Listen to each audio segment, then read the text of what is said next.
जे आनिथिबा जलखियाକୁ ନିଜକୁ ଖାଇବାକୁ ପଡ଼ିଲା। ଭିଡ଼ିଓଟି ଶେଷ ପର୍ଯ୍ୟନ୍ତ ଦେଖନ୍ତୁ ଜାଣିପାରିବେ। ସକାଳୁ ସବୁ କାମ ସାରି ପୂଜା ସାରିଲା ପରେ ମାଆଙ୍କର ମୋର ଚା ମୁଢ଼ି ଖାଇ ଦେଇଥିଲୁ। ଠିକ୍ ସେତେବେଳେ ମାମୁଁ ଆସିକି ପହଞ୍ଚିଗଲେ। ମାମୁଁକୁ ଥଣ୍ଡା ଦେଇ ସାରିଲା ପରେ ଭାଇ ଆସିକି ପହଞ୍ଚିଲେ। ଆଉ ମୋତେ ମିଠା କୁରକୁରି ଧରେଇ ଦେଇଥିଲେ। ତାପରେ ମୁଁ ଯାଇକି ଜଲ୍ଦି ଗ୍ଲାସ୍ରେ ଥଣ୍ଡା ଉଜାଡ଼ି ଦେଇଥିଲି।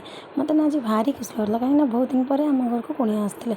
ମୋ ବଡ଼ ନଣନ୍ଦ, ନଣନ୍ଦେଇ ଆଉ ତାଙ୍କ ସାନ ଯାଆ, ଦିଅର ଆଉ ଗୋଟେ କ୍ୟୁଟ୍ ନାତୁଣୀ। ଘରକୁ କୁଣିଆ ଆସିଲେ ନା ଭାରି ଖୁସି ଲାଗେ। କଥାରେ ବା ଅଛି ଅତିଥି ଦେବ ଭବ। ତାପରେ ମୁଁ ନେଇ ତାଙ୍କୁ ଥଣ୍ଡା ଦେଇ ଦେଇଥିଲି, କିନ୍ତୁ ଜଳଖିଆ ଦେଲା ଟାଇମ୍ର ସେମାନେ ମନା କଲେ, ଆମେ ଖାଇକି ଆସିଛୁ, ଆମେ କିଛି ଖାଇବୁନି, ତୁମେ ସବୁ ନେଇଯାଅ। ଶୁଣିକିନା ମୋ ମନ ଭାରି ଦୁଃଖ ହେଇଗଲା। ଜଳଖିଆକୁ ରିଟର୍ନ ଫେରି ଆଣିଥିଲି। ତାପରେ ମାଆ ସେମାନଙ୍କୁ ପାନ ଭାଙ୍ଗି ଦେଇଥିଲେ। କିଛି ସମୟ କଥା ହେଲା ପରେ ସେମାନେ ଘରକୁ ବାହାରିଲେ। ସେମାନେ ଗଲା ପରେ ମୁଁ ଜଲ୍ଦି ଯାଇ ରୋଷେଇ କରିଦେଇଥିଲି। ଆଜି ଦ୍ୱିପହର ଖାଇବାରେ ବନେଇଥିଲି ଭାତ, ସୋୟାବିନ୍ ଆଳୁ ତରକାରୀ ଆଉ କୋବି ଭଜା, ତା ସହିତ ଥିଲା କାଙ୍କୁଡ଼ି। ବାସ୍ ଖାଇସାରିଲା ପରେ ଲାଡ଼ୁଲେଟ୍ ଗାଡ଼ି ଚଲେଇଲା।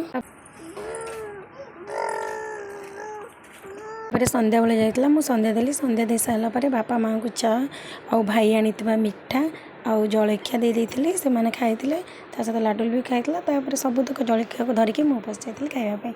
କ'ଣ ଆପଣଙ୍କ ସହିତ ଏମିତି ହେଇଛି? କମେଣ୍ଟ ମାଧ୍ୟମରେ ନିଶ୍ଚୟ କହିବେ। ରହିଲି, ଜୟ ମା ଦୁର୍ଗା।